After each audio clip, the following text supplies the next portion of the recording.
Hi, this video contains a tutorial on how to create a stained glass look without using a glass cutter or a soldering gun. For this project, I started with an empty wooden window frame and it needed some repair work and it needed glass. If you already have a usable frame, you can skip to the part where I'm working on the stained glass process. I'll try to put the details on where to find that in the description section to make it easier for you. A couple of years ago, I found an antique window frame at a secondhand store. Not only was it missing the glass, but it was wobbly. My first job was to make it stable. I did that by applying glue to all four corners and clamping them while the glue dried. I then sanded the frame to prepare for staining. Now that the frame is sanded and smooth, I'm going to apply this glaze. There's some painted sections that the glaze should work well over. I've not used it on raw wood before, so I'm going to do a little test strip on the inside where the glass goes so I can see what that does with the raw wood.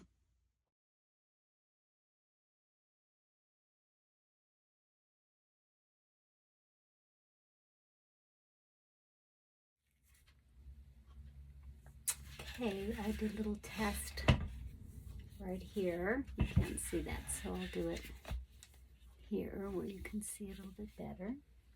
Looks like it's going to work out fine. Put it on. I'm going to wipe it. Let's see. I'll show you here. Wipe it.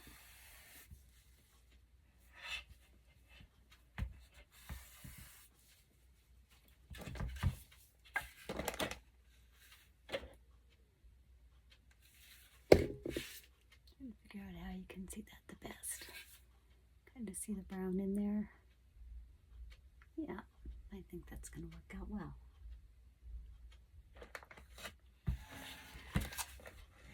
Okay, so here's the side.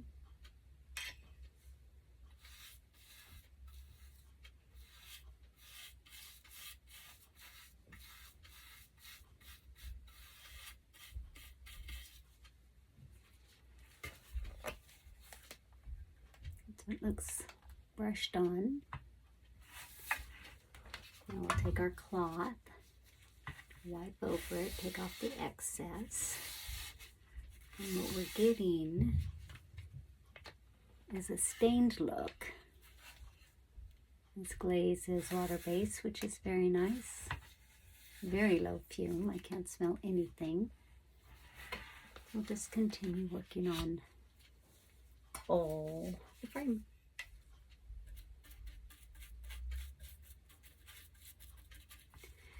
Since I'm putting stained glass in here, you're going to see all four sides of the frame, the end pieces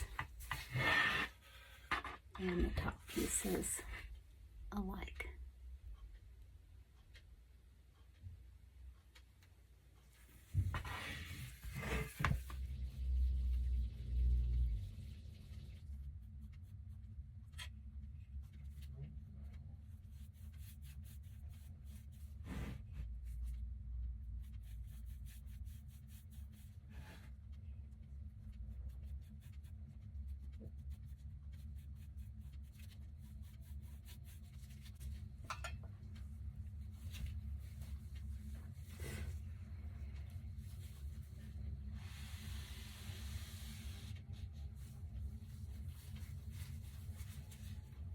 What I found is you need to make one long wipe and don't go over it with the wet portion of your cloth because it will drag some of the color away,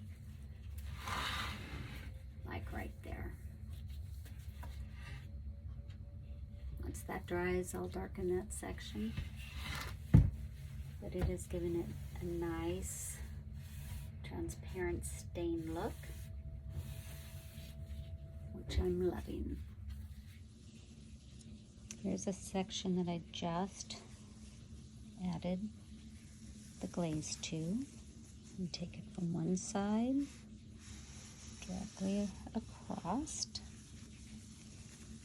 And here is where there was some existing stain or glaze, and see how it takes it off and makes it lighter, which is probably going to be just fine because it's got the white underneath here from the paint.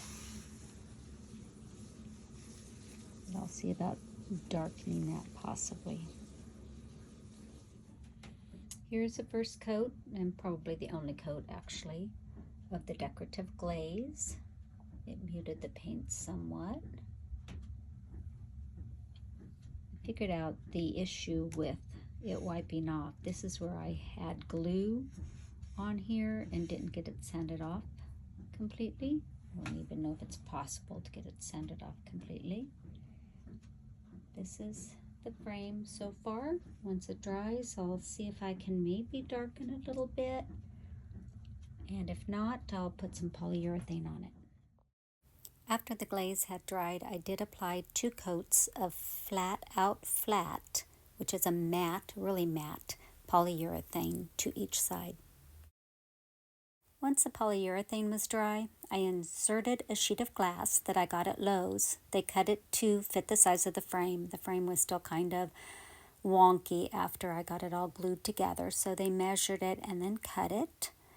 One side of the frame had a ledge for the glass to sit on, and to hold that glass in place, I used wood strips that were 1/4 inch by 1/4 inch. I glued them to the other side of the frame. Then I used painter's tape and clamps to hold the strips in place while the glue dried. You can see how that looks here. Now that the frame was ready, it was time to decide what pattern I wanted to use. There are several ideas online, and there are also patterns that you can download.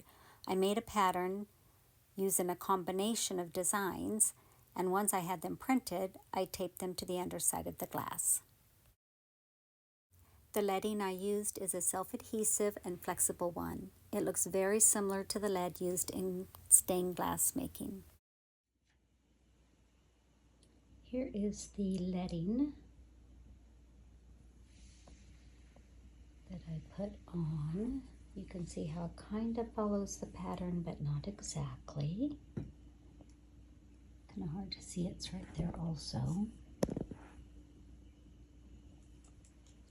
And this leading is by this company. It comes on a roll like this.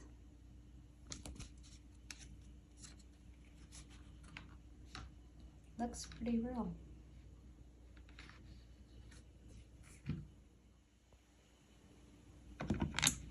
This is a leading.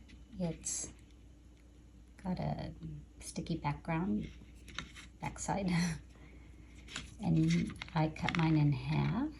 I guess you could use it double if you wanted to. Let's see if I can get a view of that. Kind of hard in the sunshine. You think that, there you go. So I'm impressed. Easy to make curves, not easy to make circles, so I took that out of the pattern. Yeah. I found that applying the leading was easy. It can be repositioned if you make a mistake or change your mind on the pattern. You'll find the section on how to apply it later on in this video. Here's what it looks like on the glass. Once all the leading has been applied to the glass, your pattern is done. You can remove the pattern from the paper pattern from the underside of the glass. It'll be easier for you to see the techniques that you're applying to the pattern without the extra lines, if that makes sense. So you've got your leading on your glass, and you want to decide what colors and texture techniques that you're going to apply. The first technique that I started with was a cracked glass look. So I did it with just plain Mod Podge. I used the gloss variety, I guess you would say. You may want to use a little bit of water in your Mod Podge to make it easier to apply. So to create the cracked glass look, I tapped the paintbrush into the Mod Podge and then tapped the Mod Podge onto the glass in little tapping motions. So once each area is full, you let it dry, and then you might see that there are little bubbles that have formed. And using the tip of the paintbrush or even the other end of the paintbrush, you just pop those bubbles. Here is what the cracked glass technique looks like once it's dry.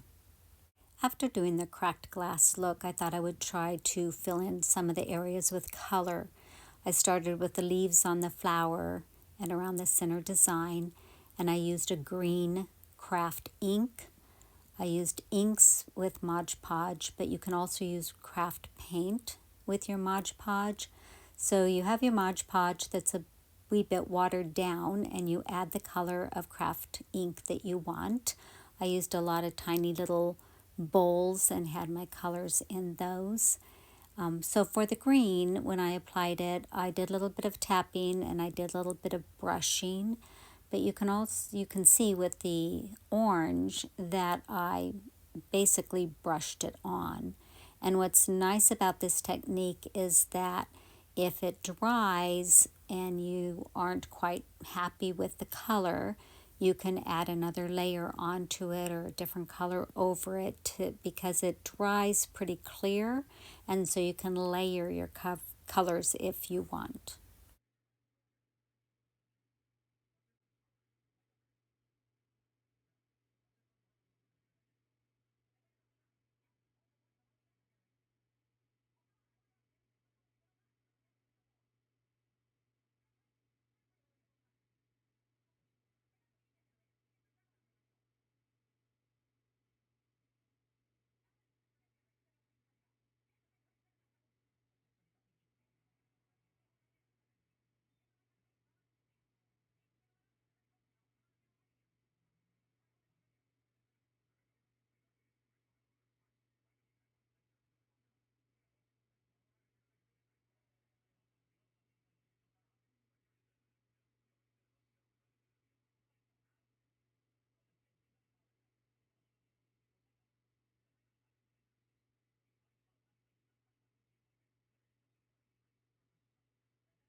You can see how this ink in the Mod Podge is drawing a nice clear glass, colored glass look.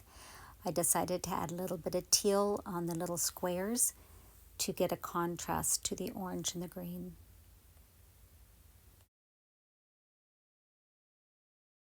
After I finished adding color to the flowers and the center section of my pattern, I went back to using clear or regular Mod Podge to add more texture.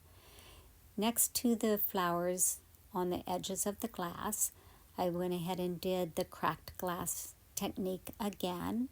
And then for this section around the larger sections around the center pattern, I used my fingers to create a swirling effect. I didn't record that part, but you will see it on the finished project.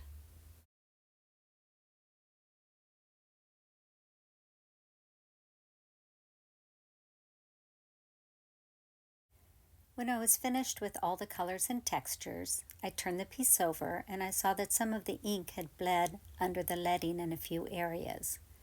Normally, this would not be an issue, but since I decided to suspend it from the ceiling as opposed to hanging it on a wall, it would be obvious that ink had bled underneath the leading. So what I decided to do was add leading to the second side as well.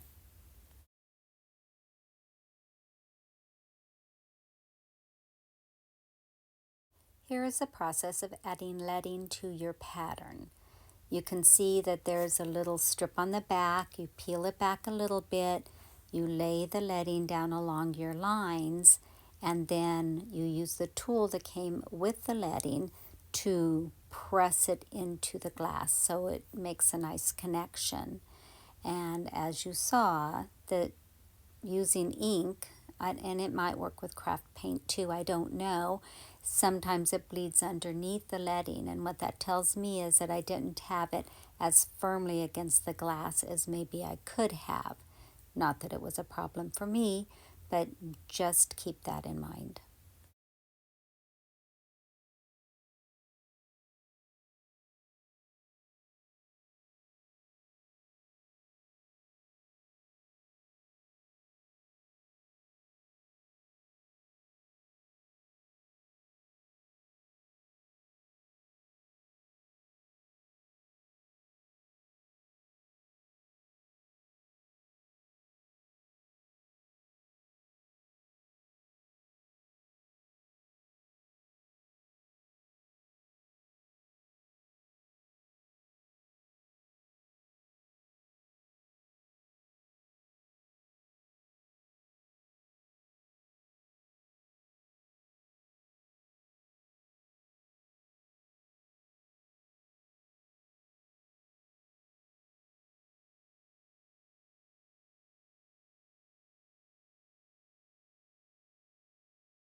This is one of the tiny pieces that is going on one of the squares.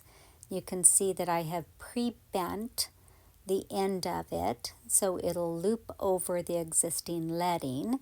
It just makes it easier. I found that if it's bent first, so you loop it over the existing leading and then you use the tool and or your fingernail to get it to blend in basically with the other piece.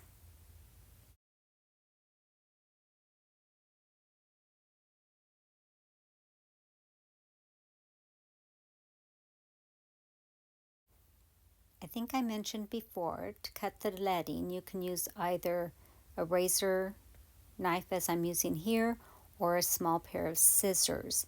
I did find that the razor knife worked really well. The leading is pretty soft.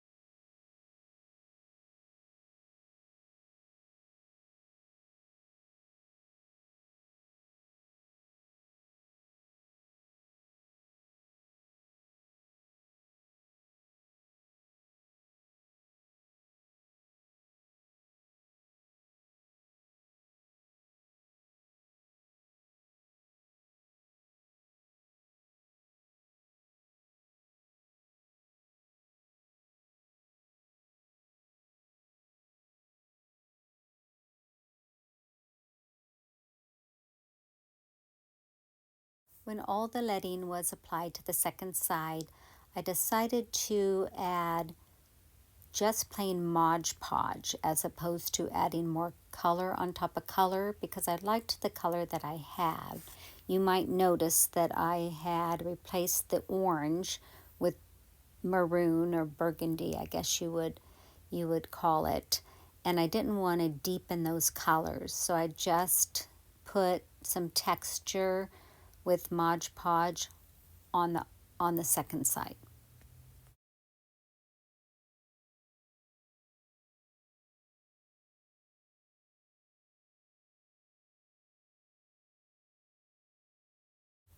Here's the finished piece. I had it hanging in the dining room for a while. I eventually moved it over the banister of the stairwell, but look at all that texture. It's just beautiful.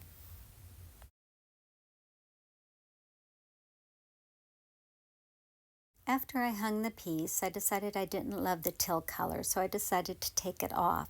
This is a super easy process. You use a razor knife and cut along the lead lines.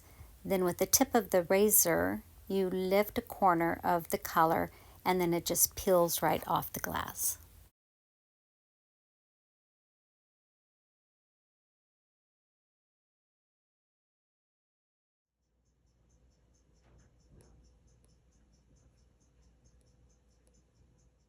This project was so much fun that I decided to do a second one. I found a window that already had glass in it, but I did sand it and stain it and seal it. It was a lot of fun. I even created my own pattern using paint. So, if you've been looking for a piece of stained glass or have thought about taking a class to make your own, but you don't want to pay the price or maybe you don't have the time, this is a fun way to get that stained glass look for less while allowing your own creativity to shine. Thank you so much for watching, and let me know in the comments if you think you'll give this project a try. You can get more details at myperpetualproject.com. The link is in the description. Don't forget to subscribe.